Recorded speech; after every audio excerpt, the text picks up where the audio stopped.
ਜਥੇਦਾਰ ਗੁਰਦੇਵ ਸਿੰਘ ਕੌਂਕੇ ਮਾਮਲੇ ਵਿੱਚ 31 ਸਾਲਾਂ ਬਾਅਦ ਕੋਰਟ ਨੇ 3 ਪੁਲਿਸ ਅਧਿਕਾਰੀਆਂ ਖਿਲਾਫ ਜਾਂਚ ਦੀ ਕੀਤੀ ਮੰਗ। ਮਹਾਰਾਸ਼ਟਰ ਸਰਕਾਰ ਵੱਲੋਂ ਸਿੱਖ ਮਸਲਿਆਂ ਵਿੱਚ ਵੱਡੀ ਦਖਲਅੰਦਾਜ਼ੀ।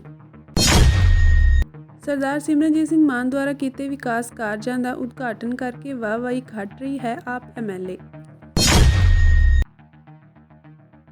ਸ਼੍ਰੀ ਅਕਾਲ ਤਖਤ ਸਾਹਿਬ ਦੇ ਸਾਬਕਾ ਜਥੇਦਾਰ ਭਾਈ ਗੁਰਦੇਵ ਸਿੰਘ ਕੌਂਕੇ ਦੇ ਗਾਇਬ ਹੋਣ ਤੋਂ ਲਗਭਗ 31 ਸਾਲਾਂ ਬਾਅਦ ਪੰਜਾਬ ਅਤੇ ਹਰਿਆਣਾ ਹਾਈ ਕੋਰਟ ਨੇ ਉਹਨਾਂ ਦੇ ਪੁੱਤਰ ਦੀ ਪਟੀਸ਼ਨ ਤੇ ਪੰਜਾਬ ਨੂੰ ਨੋਟਿਸ ਜਾਰੀ ਕਰਦਿਆਂ 3 ਪੁਲਿਸ ਅਧਿਕਾਰੀਆਂ ਖਿਲਾਫ ਮੁੱਢਲੀ ਜਾਂਚ ਅਤੇ ਅਪਰਾਧਿਕ ਮੁਕੱਦਮੇ ਦੀ ਮੰਗ ਕੀਤੀ ਹੈ। ਹਰੀ ਸਿੰਘ ਸੇਖੋਂ ਨੇ ਜਸਟਿਸ ਮਹਾਬੀਰ ਸਿੰਘ ਸਿੰਧੂ ਦੇ ਬੈਂਚ ਅੱਗੇ ਪਾਈ ਆਪਣੀ ਪਟੀਸ਼ਨ ਵਿੱਚ ਤਿੰਨਾਂ ਸਾਬਕਾ ਐਸਐਸਪੀ ਸਵਰਨ ਸਿੰਘ, ਸਾਬਕਾ ਐਸਐਚਓ ਗੁਰਮੀਤ ਸਿੰਘ ਅਤੇ ਸਾਬਕਾ CIA staff in charge Ajit Singh ਖਿਲਾਫ ਸਬੂਤਾਂ ਦੀ ਵਰਤੋਂ ਕਰਕੇ ਝੂਠੇ ਅਤੇ ਹੋਰ ਅਪਰਾਧਾਂ ਲਈ ਕਾਰਵਾਈ ਦੀ ਮੰਗ ਕੀਤੀ ਹੈ। ਆਈਪੀਸੀ ਦੀਆਂ ਧਾਰਾਵਾਂ 193, 196, 199 ਅਤੇ 200 ਦੇ ਤਹਿਤ ਆਪਣੇ ਹਲਫਨਾਮਿਆਂ ਦੀ ਸ਼ਕਲ ਵਿੱਚ ਝੂਠੇ ਸਬੂਤ ਬਣਾਉਣ, ਝੂਠੇ ਹੋਣ ਅਤੇ ਅਦਾਲਤ ਵਿੱਚ ਪੇਸ਼ ਕਰਨ ਲਈ ਇਹ ਸਾਰੀਆਂ ਧਾਰਾਵਾਂ ਲਾਈਆਂ ਗਈਆਂ ਹਨ। ਸੇਖੋਂ ਨੇ ਐਡਵੋਕੇਟ ਹਰਮਨਪ੍ਰੀਤ ਸਿੰਘ ਅਤੇ ਗੁਰਸਾਹਿਬ ਸਿੰਘ ਹੁੰਦਲ ਦੇ ਨਾਲ ਸੀਨੀਅਰ ਵਕੀਲ ਪੀਐਸ ਹੁੰਦਲ ਰਾਹੀਂ ਦਾਅਵਾ ਕੀਤਾ ਕਿ ਉਹਨਾਂ ਦੇ ਪਿਤਾ ਨੂੰ 25 ਦਸੰਬਰ 1992 ਤੋਂ 2 ਜਨਵਰੀ 1993 ਤੱਕ ਗੈਰ ਕਾਨੂੰਨੀ ਹਿਰਾਸਤ ਵਿੱਚ ਰੱਖਣ ਤੋਂ ਬਾਅਦ ਇੱਕ ਬੁਰੇ ਤਰੀਕੇ ਨਾਲ ਮਾਰ ਦਿੱਤਾ ਗਿਆ ਸੀ। ਉਹਨਾਂ ਨੇ ਬੈਂਚ ਨੂੰ ਦੱਸਿਆ ਕਿ ਉਹਨਾਂ ਦੇ ਪਿਤਾ ਨੂੰ ਕਰੀਬ 200 ਪਿੰਡ ਵਾਸੀਆਂ ਦੀ ਮੌਜੂਦਗੀ ਵਿੱਚ ਉਹਨਾਂ ਦੇ ਘਰੋਂ ਗ੍ਰਿਫਤਾਰ ਕੀਤਾ ਗਿਆ ਸੀ। ਪਟੀਸ਼ਨਰ ਨੇ ਕਿਹਾ ਕਿ ਉਹਨਾਂ ਦੇ ਪਿਤਾ ਨੂੰ ਕਿਸੇ ਅਦਾਲਤ ਵਿੱਚ ਪੇਸ਼ ਨਹੀਂ ਕੀਤਾ ਗਿਆ। ਉਹਨਾਂ ਦੀ ਮਾਂ ਨੇ ਵੀ ਆਪਣੇ ਪਤੀ ਦੀ ਗੈਰ ਕਾਨੂੰਨੀ ਹਿਰਾਸਤ ਤੋਂ ਰਿਹਾਈ ਲਈ ਹੈਬੀਅਸ ਕਾਰਪਸ ਪਟੀਸ਼ਨ ਦਾਇਰ ਕੀਤੀ, ਜਿਸ ਤੋਂ ਬਾਅਦ ਹਾਈ ਕੋਰਟ ਨੇ ਵਾਰੰਟ ਅਫਸਰ ਨਿਯੁਕਤ ਕੀਤਾ। ਉਹਨਾਂ ਨੂੰ ਇੱਕ ਪੁਲਿਸ ਅਧਿਕਾਰੀ ਨੇ ਦੱਸਿਆ ਕਿ ਪਟੀਸ਼ਨਰ ਦੇ ਪਿਤਾ ਨੂੰ ਜਗਰਾਓਂ ਪੁਲਿਸ ਨੇ ਕਦੇ ਵੀ ਗ੍ਰਿਫਤਾਰ ਕੀਤਾ ਹੀ ਨਹੀਂ। ਬੈਂਚ ਨੂੰ ਇਹ ਵੀ ਦੱਸਿਆ ਗਿਆ ਕਿ 2 ਜਨਵਰੀ 1993 ਨੂੰ ਥਾਣਾ ਸਿਧਵਾਂ ਬੇਟ ਵਿਖੇ ਕਤਲ ਦੀ ਕੋਸ਼ਿਸ਼ ਅਤੇ ਹੋਰ ਜੁਰਮਾਂ ਲਈ ਐਫਆਈਆਰ ਦਰਜ ਕੀਤੀ ਗਈ ਸੀ, ਜਿਸ ਵਿੱਚ ਦੋਸ਼ ਲਗਾਇਆ ਗਿਆ ਸੀ ਕਿ ਪਟੀਸ਼ਨਰ ਦੇ ਪਿਤਾ ਨੂੰ ਹਥਿਆਰਾਂ ਦੀ ਬਰਾਮਦਗੀ ਲਈ ਲਿਜਾਇਆ ਜਾ ਰਿਹਾ ਸੀ। ਉਦੋਂ ਪੁਲਿਸ ਤੇ ਹਮਲਾ ਹੋਇਆ ਅਤੇ ਇਹ ਵੀ ਲਿਖਿਆ ਗਿਆ ਕਿ ਪਟੀਸ਼ਨਕਰਤਾ ਦੇ ਪਿਤਾ ਹਨੇਰੇ ਵਿੱਚ ਪੁਲਿਸ ਦੀਆਂ ਗੋਲੀਆਂ ਤੋਂ ਬਚ ਨਿਕਲੇ ਸਨ। ਉਹਨਾਂ ਕਿਹਾ ਕਿ ਐਫਆਈਆਰ ਮਨਘੜੰਤ ਸੀ ਅਤੇ ਮਾਮਲੇ ਨੂੰ ਦਬਾਉਣ ਲਈ ਇਹ ਪੁਲਿਸ ਵੱਲੋਂ ਲਿਖਿਆ ਗਿਆ ਸੀ। ਇਲਾਕੇ ਦੇ ਕੁਝ ਵਿਅਕਤੀਆਂ ਨੇ ਉਹਨਾਂ ਦੇ ਪਿਤਾ ਨੂੰ ਥਾਣਾ ਜਗਰਾਓਂ ਵਿਖੇ ਅਰਧ ਬੇਹੋਸ਼ੀ ਦੀ ਹਾਲਤ ਵਿੱਚ ਵੀ ਦੇਖਿਆ ਸੀ, ਜਿਨ੍ਹਾਂ ਦੇ ਸਾਰੇ ਸਰੀਰ ਤੇ ਤਸ਼ੱਦਦ ਦੇ ਨਿਸ਼ਾਨ ਸਨ। ਉਹਨਾਂ ਕਿਹਾ ਕਿ ਉਹਨਾਂ ਦੇ ਪਿਤਾ ਨੂੰ ਅਜੇ ਵੀ ਭਗੌੜਾ ਹੀ ਦਿਖਾਇਆ ਜਾ ਰਿਹਾ ਸੀ।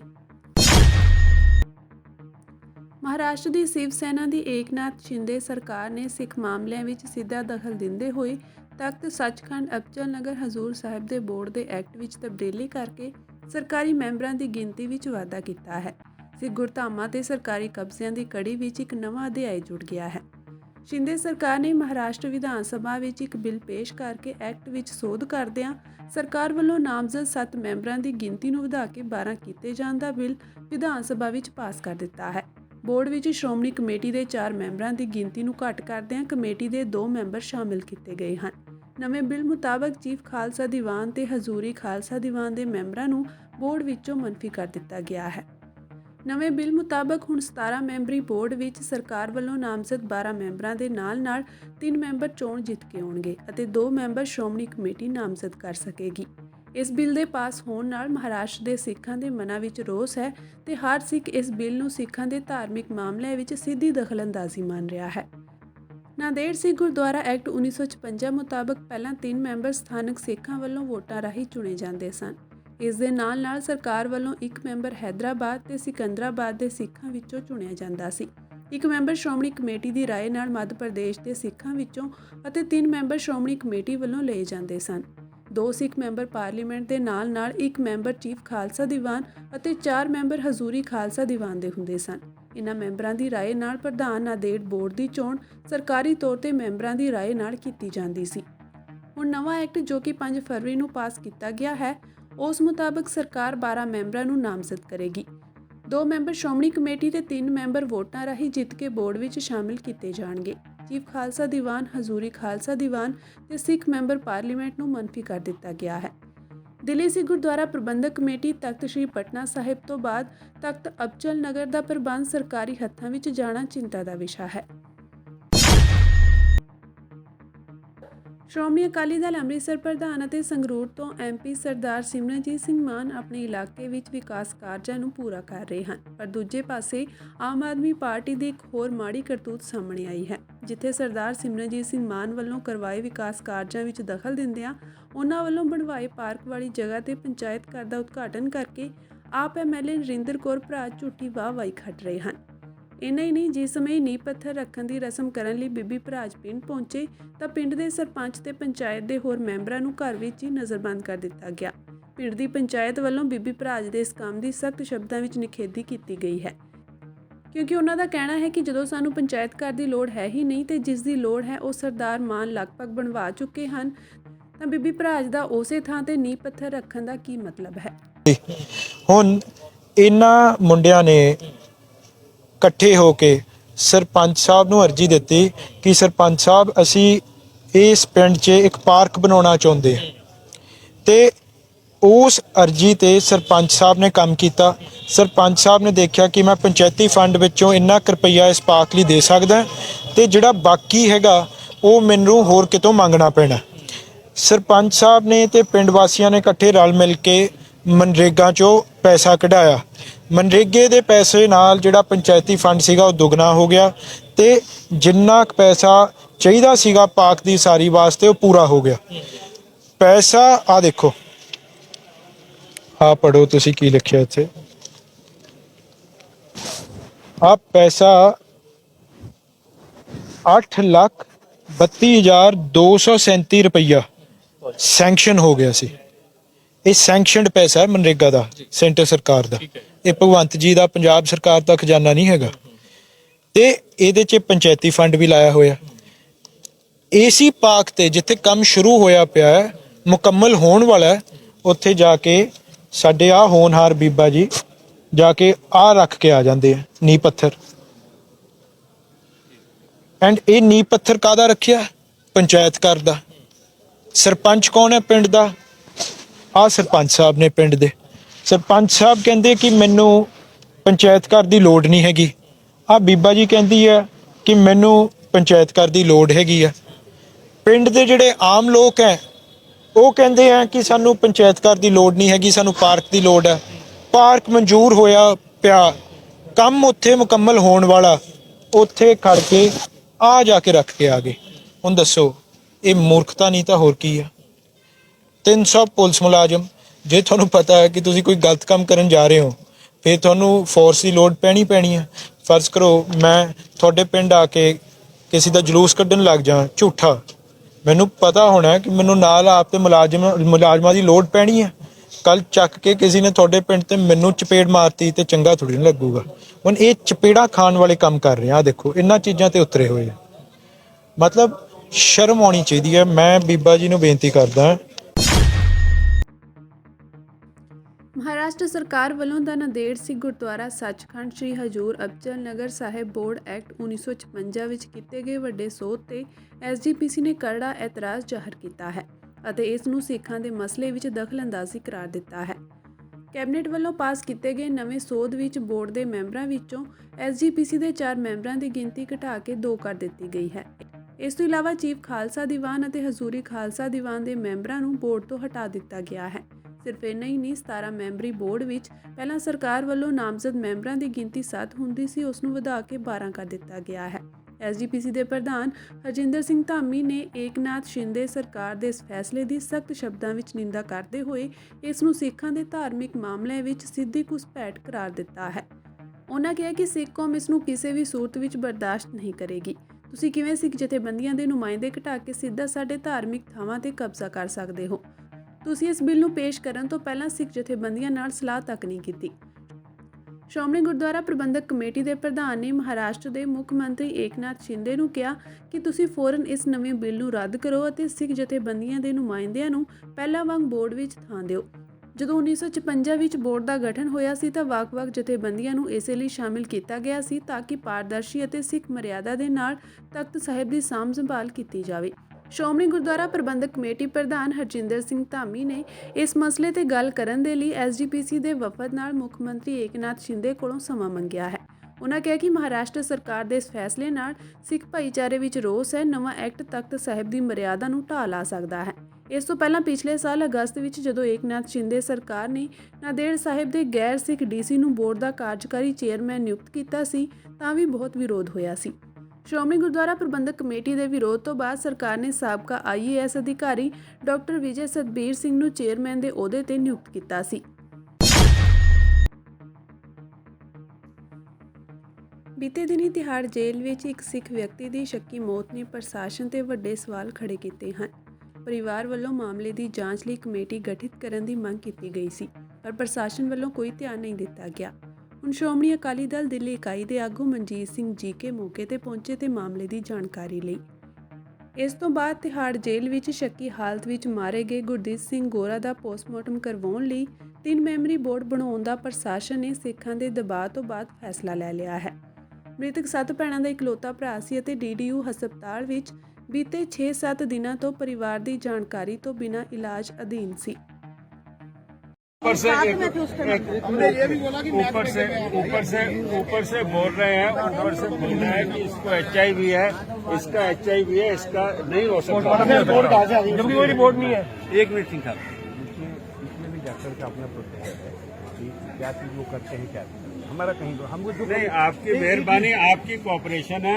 हमारे सीनियर मेंबर यहाँ आए हैं ऑलरेडी, मजिस्ट्रेट साहब 3 मेंबरों का बोर्ड बना गए हैं, हमें उस पर सेटिस्फेक्शन है, लेकिन अब इनके साथ कोई नजायज दबाने की कोशिश पुलिस ना करे। मतलब सज्जन पुरुष ने ये मेहरबानी करके जो भी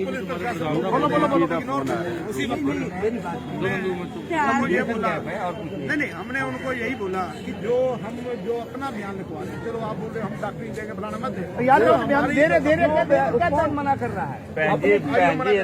ACP साहब कह रहे ने कि मजिस्ट्रेट ਦੇ ਅੱਗੇ ਬਿਆਨ ਹੋਣੇ ਨੇ ਤੁਹਾਡੇ, ਜਿਹੜੀ ਵੀ ਗੱਲ ਹੈ ਤੁਹਾਡੀ, ਜਿਹੜੀ ਵੀ ਗੱਲ ਹੈ ਉਹ मजिस्ट्रेट साहब ने ACP साहब कह रहे थे, इस तो बाद जो गवाही आपने दी है इसके अलग भी कोई गवाही देनी है, बात देनी है, TRC में जाता है ह्यूमन राइट्स कमीशन में जाएगा। एक नहीं 3 एजेंसी जांच करती है, वापस आने देंगे, इंसाफ जरूर होगा और ये बिल्कुल जेन्युइन बंदे ने, गलत नहीं होगा।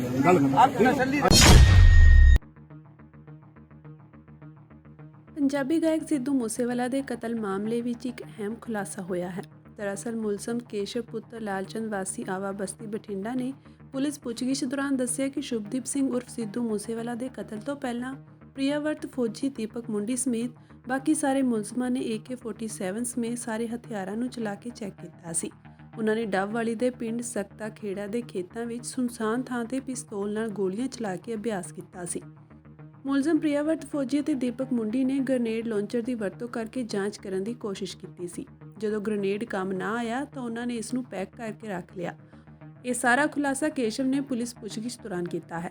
ਸੂਤਰਾਂ ਨੇ ਦੱਸਿਆ ਕਿ ਗਾਇਕ ਮੂਸੇਵਾਲਾ ਦੇ ਨਾਲ ਭਾਰੀ ਪੁਲਿਸ ਸੁਰੱਖਿਆ ਕਾਰਨ ਵਿਦੇਸ਼ ਬੈਠੇ ਗੈਂਗਸਟਰ ਗੋਲਡੀ ਬਰਾੜ ਨੇ ਕਤਲ ਲਈ ਗੈਂਗਸਟਰਾਂ ਨੂੰ ਵੱਡੀ ਮਾਤਰਾ ਵਿੱਚ ਪਿਸਤੌਲ ਅਤੇ AK-47 ਦਿੱਤੇ ਸਨ। ਇਸ ਦੇ ਨਾਲ ਹੀ ਉਸਨੇ ਯੋਜਨਾ ਬਣਾਈ ਸੀ ਕਿ ਮੂਸੇਵਾਲਾ ਨੂੰ ਮਾਰਨ ਲਈ ਗੈਂਗਸਟਰ ਜੱਗੂ ਭਗਵਾਨਪੁਰੀਆ ਦੇ ਸ਼ੂਟਰ ਮਨਪ੍ਰੀਤ ਸਿੰਘ ਮੰਨਾ ਅਤੇ ਜਗਰੂਪ ਰੂਪਾ ਅਤੇ 3 ਹੋਰ ਨੌਜਵਾਨ ਪੁਲਿਸ ਦੀ ਵਰਦੀ ਪਾ ਕੇ ਫਰਜ਼ੀ ਪੁਲਿਸ ਬਣ ਕੇ ਉਸ ਦੇ ਘਰ ਜਾਣਗੇ। ਇਸ ਦੇ ਲਈ ਗੈਂਗਸਟਰਾਂ ਨੇ ਪੁਲਿਸ ਦੀ ਵਰਦੀ ਵੀ ਖਰੀਦੀ ਸੀ, ਪਰ ਪੁਲਿਸ ਦੀ ਵਰਦੀ ਫਿੱਟ ਨਹੀਂ ਆਈ ਅਤੇ ਦੋਸ਼ੀਆਂ ਕੋਲ ਵਰਦੀ ਦਾ ਅੱਧਾ ਸਮਾਨ ਵੀ ਨਹੀਂ ਸੀ। ਉਕਤ ਯੋਜਨਾ ਨੂੰ ਪੂਰਾ ਕਰਨ ਲਈ ਜਦੋਂ ਇੱਕ ਨੌਜਵਾਨ ਪੁਲਿਸ ਦੀ ਵਰਦੀ ਪਾ ਕੇ ਪੱਗ ਬੰਨ੍ਹ ਰਿਹਾ ਸੀ ਤਾਂ ਉਸ ਨੇ ਗੈਂਗਸਟਰ ਗੋਲਡੀ ਬਰਾੜ ਨਾਲ ਗੱਲ ਕੀਤੀ ਕਿ ਜਿਨ੍ਹਾਂ 2 ਕੁੜੀਆਂ ਨੂੰ ਉਕਤ ਯੋਜਨਾ ਵਿੱਚ ਸ਼ਾਮਿਲ ਕਰਨਾ ਸੀ ਉਹ ਉੱਥੇ ਨਹੀਂ ਹਨ। ਉਕਤ ਯੋਜਨਾ ਵਿੱਚ ਸ਼ਾਮਿਲ 2 ਕੁੜੀਆਂ ਨੇ ਮੂਸੇਵਾਲਾ ਦੇ ਘਰ ਵਿੱਚ ਜਾਲੀ ਪੁਲਿਸ ਵਾਲਿਆਂ ਦੇ ਨਾਲ ਪੱਤਰਕਾਰ ਬਣ ਕੇ ਦਾਖਲ ਹੋਣਾ ਸੀ। ਸੂਤਰਾਂ ਨੇ ਦੱਸਿਆ ਕਿ ਜਦੋਂ ਪੁਲਿਸ ਦੀ ਵਰਦੀ ਦਾ ਸਮਾਨ ਪੂਰਾ ਨਹੀਂ ਹੋਇਆ ਤੇ ਦੋਵੇਂ ਕੁੜੀਆਂ ਨਹੀਂ ਮਿਲੀਆਂ ਤਾਂ ਗੋਲਡੀ ਬਰਾੜ ਵੱਲੋਂ ਉਕਤ ਯੋਜਨਾ ਨੂੰ ਰੱਦ ਕਰ ਦਿੱਤਾ ਗਿਆ। ਸੂਤਰਾਂ ਨੇ ਦੱਸਿਆ ਕਿ ਜਦੋਂ ਮੂਸੇਵਾਲਾ ਦੀ ਪੁਲਿਸ ਸੁਰੱਖਿਆ ਹਟਾਈ ਗਈ ਸੀ ਤਾਂ ਗੈਂਗਸਟਰ ਗੋਲਡੀ ਬਰਾੜ ਨੇ ਮੁਲਜ਼ਮ ਕੇਸ਼ਵ ਨੂੰ ਫੋਨ ਕਰਕੇ ਕਿਹਾ ਸੀ ਕਿ ਹੁਣ ਮੂਸੇਵਾਲਾ ਕੋਲ ਪੁਲਿਸ ਸੁਰੱਖਿਆ ਨਹੀਂ ਹੈ, ਤੁਸੀਂ ਫਰੀਦਾਬਾਦ ਜਾ ਕੇ ਸਾਰੇ ਸਾਥੀਆਂ ਨੂੰ ਮਾਨਸਾ ਲੈ ਆਓ। ਇਸ ਤੋਂ ਬਾਅਦ ਕੇਸ਼ਵ ਬਾਈਕ ਤੇ ਫਤਿਹਾਬਾਦ ਗਿਆ ਅਤੇ ਆਪਣੇ ਸਾਰੇ ਸਾਥੀਆਂ ਨੂੰ ਆਪਣੇ ਨਾਲ ਮਾਨਸਾ ਲੈ ਆਇਆ। ਮੁਲਜ਼ਮ ਨੇ ਆਪਣਾ ਮੋਟਰਸਾਈਕਲ ਅੱਗੇ ਲਗਾ ਦਿੱਤਾ ਜਦਕਿ ਹੋਰ ਸਾਥੀ ਵਾਹਨਾਂ ਸਮੇਤ ਉਸ ਦਾ ਪਿੱਛਾ ਕਰ ਰਹੇ ਸਨ। ਪੁਲਿਸ ਦੇ ਇੰਸਪੈਕਟਰ ਜਨਰਲ ਪਰਮਰਾਜ ਸਿੰਘ ਉਮਰਾ ਨੰਗਲ ਨੇ ਵਧੀਕ ਜ਼ਿਲ੍ਹਾ ਅਤੇ ਸੈਸ਼ਨ ਜੱਜ ਫਰੀਦਕੋਟ ਦੀ ਅਦਾਲਤ ਵਿੱਚ ਇੱਕ ਪਟੀਸ਼ਨ ਦਾਇਰ ਕਰਕੇ ਮੰਗ ਕੀਤੀ ਹੈ ਕਿ 2015 ਦੇ ਬਹਿਬਲ ਕਲਾਂ ਗੋਲੀकांड ਮਾਮਲੇ ਵਿੱਚ ਉਹਨਾਂ ਵਿਰੁੱਧ ਚੱਲ ਰਹੀ ਕਾਰਵਾਈ ਨੂੰ ਮਨਜ਼ੂਰੀ ਦੀ ਘਾਟ ਦੇ ਆਧਾਰ ਤੇ ਰੱਦ ਕੀਤਾ ਜਾਵੇ। ਉਹਨਾਂ ਨੇ ਅਦਾਲਤ ਨੂੰ ਕਿਹਾ ਕਿ ਕਿਉਂਕਿ ਸੂਬਾ ਸਰਕਾਰ ਨੇ ਮੁਕੱਦਮੇ ਨੂੰ ਮਨਜ਼ੂਰੀ ਨਹੀਂ ਦਿੱਤੀ, ਇਸ ਲਈ ਉਹਨਾਂ ਵਿਰੁੱਧ ਕਾਰਵਾਈ ਨੂੰ ਰੱਦ ਕੀਤਾ ਜਾਣਾ ਚਾਹੀਦਾ ਹੈ। ਅਦਾਲਤ ਨੇ ਇਸਤਗਾਸਾ ਪੱਖ ਨੂੰ ਅਗਲੀ ਸੁਣਵਾਈ ਜੋ ਕਿ 13 ਫਰਵਰੀ ਨੂੰ ਹੈ ਉਸ ਤੋਂ ਪਹਿਲਾਂ ਜਵਾਬ ਦਾਖਲ ਕਰਨ ਲਈ ਕਿਹਾ ਹੈ। ਇਸ ਕੇਸ ਦੇ ਸਹਿ ਮੁਲਜ਼ਮ ਮੋਗਾ ਦੇ ਸਾਬਕਾ ਸੀਨੀਅਰ ਪੁਲਿਸ ਕਪਤਾਨ ਚਰਨਜੀਤ ਸਿੰਘ ਸ਼ਰਮਾ ਅਤੇ ਫਰੀਦਕੋਟ ਦੇ ਸਾਬਕਾ ਐਸਐਸਪੀ ਸੁਖਮਿੰਦਰ ਸਿੰਘ ਮਾਨ ਨੇ ਇਸ ਤੋਂ ਪਹਿਲਾਂ ਅਦਾਲਤ ਵਿੱਚ ਅਜਿਹੀਆਂ ਅਰਜ਼ੀਆਂ ਦਾਇਰ ਕੀਤੀਆਂ ਸਨ। ਵਧੀਕ ਸੈਸ਼ਨ ਜੱਜ ਰਾਜੀਵ ਕਾਲੜਾ ਨੇ ਮੁਲਜ਼ਮਾਂ ਅਤੇ ਪੀੜਤ ਦੇ ਵਾਰਸਾਂ ਵੱਲੋਂ ਦਾਇਰ ਅਰਜ਼ੀਆਂ ਦਾ ਜਵਾਬ ਦਾਖਲ ਕਰਨ ਵਿੱਚ ਦੇਰੀ ਲਈ ਇਸਤਗਾਸਾ ਪੱਖ ਨੂੰ ਝਾੜ ਵੀ ਪਾਈ। ਬੈਂਚ ਨੇ ਕਿਹਾ ਕਿ ਹਾਲਾਂਕਿ ਦੋਵਾਂ ਧਿਰਾਂ ਨੂੰ ਦੋਸ਼ਾਂ ਦੇ ਮਕਸਦ ਲਈ ਆਪਣੀਆਂ ਦਲੀਲਾਂ ਤਿਆਰ ਕਰਨ ਲਈ ਪਿਛਲੀ ਤਰੀਕ ਤੇ ਚੇਤਾਵਨੀ ਦਿੱਤੀ ਗਈ ਸੀ, ਪਰ ਸਰਕਾਰੀ ਵਕੀਲ ਵੱਲੋਂ ਕੋਈ ਉਚਿਤ ਕਾਰਨ ਦੱਸੇ ਬਿਨਾਂ ਮੁਲਤਵੀ ਕਰਨ ਦੀ ਮੰਗ ਕੀਤੀ ਜਾ ਰਹੀ ਹੈ। ਇੱਥੇ ਦੋਵਾਂ ਧਿਰਾਂ ਨੂੰ ਇਹ ਦੁਬਾਰਾ ਸਪਸ਼ਟ ਕੀਤਾ ਜਾਂਦਾ ਹੈ ਕਿ ਕਿਸੇ ਪਾਰਟੀ ਦੀ ਮਨਮਰਜ਼ੀ ਤੇ ਕਾਰਵਾਈ ਨੂੰ ਬੇਲੋੜਾ ਮੁਲਤਵੀ ਨਹੀਂ ਕੀਤਾ ਜਾਵੇਗਾ। ਸਰਕਾਰੀ ਵਕੀਲ ਨੇ ਵਿਧਾਇਕ ਅਤੇ ਸਾਬਕਾ ਆਈਜੀ ਕੁੰਵਰ ਵਿਜੇ ਪ੍ਰਤਾਪ ਸਿੰਘ, ਜੋ ਐਸਆਈਟੀ ਦੇ ਸਾਬਕਾ ਮੈਂਬਰ ਵੀ ਹਨ, ਉਹਨਾਂ ਵਿਰੁੱਧ ਪੀੜਤਾਂ ਦੇ ਪਿਤਾ ਵੱਲੋਂ ਲਾਏ ਗਏ ਇਲਜ਼ਾਮਾਂ ਅਤੇ ਮੁਲਜ਼ਮਾਂ ਦੀਆਂ ਅਰਜ਼ੀਆਂ ਤੇ ਜਵਾਬ ਦਾਇਰ ਕਰਨ ਲਈ ਹੋਰ ਸਮਾਂ ਮੰਗਿਆ ਸੀ। ਲੋਕ ਸਭਾ ਚੋਣਾਂ ਦਾ ਬਿਗਲ ਵੱਜਣ ਦੇ ਨਾਲ ਹੀ ਪੰਜਾਬ ਵਿੱਚ ਪੰਚਾਇਤੀ ਰਾਜ ਸੰਸਥਾਵਾਂ ਦੀਆਂ ਆਮ ਚੋਣਾਂ ਸੰਸਦੀ ਚੋਣਾਂ ਤੋਂ ਬਾਅਦ ਹੋਣ ਦੀ ਸੰਭਾਵਨਾ ਹੈ।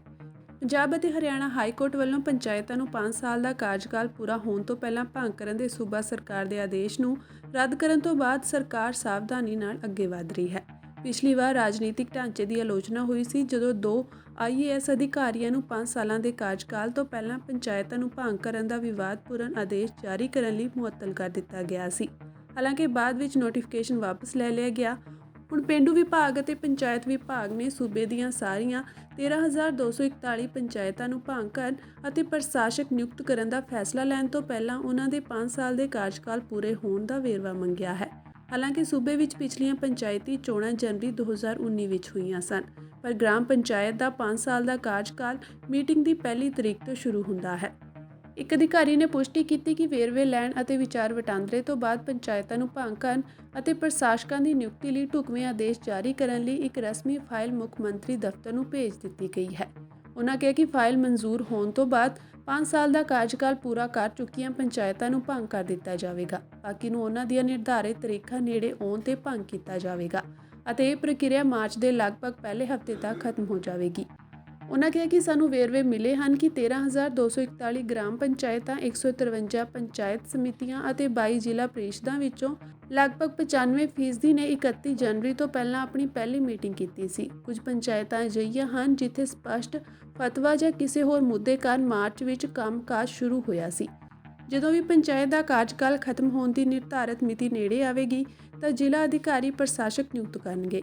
ਉਦੋਂ ਸਰਕਾਰ ਪਹਿਲਾਂ ਹੀ ਸੰਸਦੀ ਚੋਣਾਂ ਦੀ ਤਿਆਰੀ ਕਰ ਰਹੀ ਹੈ, ਇਸ ਲਈ ਲੋਕ ਸਭਾ ਚੋਣਾਂ ਤੋਂ ਬਾਅਦ ਪੰਚਾਇਤਾਂ ਦੀਆਂ ਚੋਣਾਂ ਹੋਣਗੀਆਂ। ਪੰਚਾਇਤੀ ਰਾਜ ਐਕਟ ਵਿੱਚ ਪੰਚਾਇਤ ਦਾ ਕਾਰਜਕਾਲ ਪੂਰਾ ਹੋਣ ਤੋਂ 6 ਮਹੀਨਿਆਂ ਦੇ ਅੰਦਰ ਚੋਣਾਂ ਕਰਵਾਉਣ ਦਾ ਵੀ ਪ੍ਰਬੰਧ ਹੈ।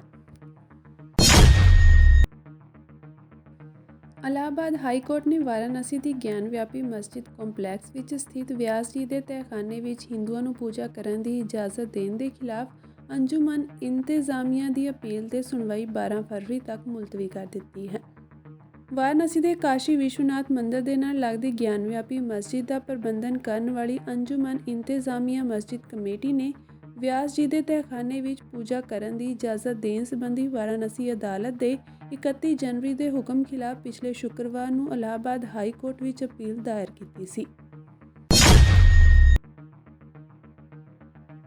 ਕਿਸਾਨ 13 ਫਰਵਰੀ ਨੂੰ ਕੇਂਦਰ ਤੇ ਫਸਲਾਂ ਲਈ ਘੱਟੋ-ਘੱਟ ਸਮਰਥਨ ਮੁੱਲ ਦੀ ਗਾਰੰਟੀ ਦੇਣ ਲਈ ਕਾਨੂੰਨ ਬਣਾਉਣ ਸਮੇਤ ਕਈ ਮੰਗਾਂ ਨੂੰ ਸਵੀਕਾਰ ਕਰਨ ਲਈ ਦਬਾਅ ਪਾਉਣ ਲਈ ਦਿੱਲੀ ਵੱਲ ਮਾਰਚ ਕਰਨਗੇ।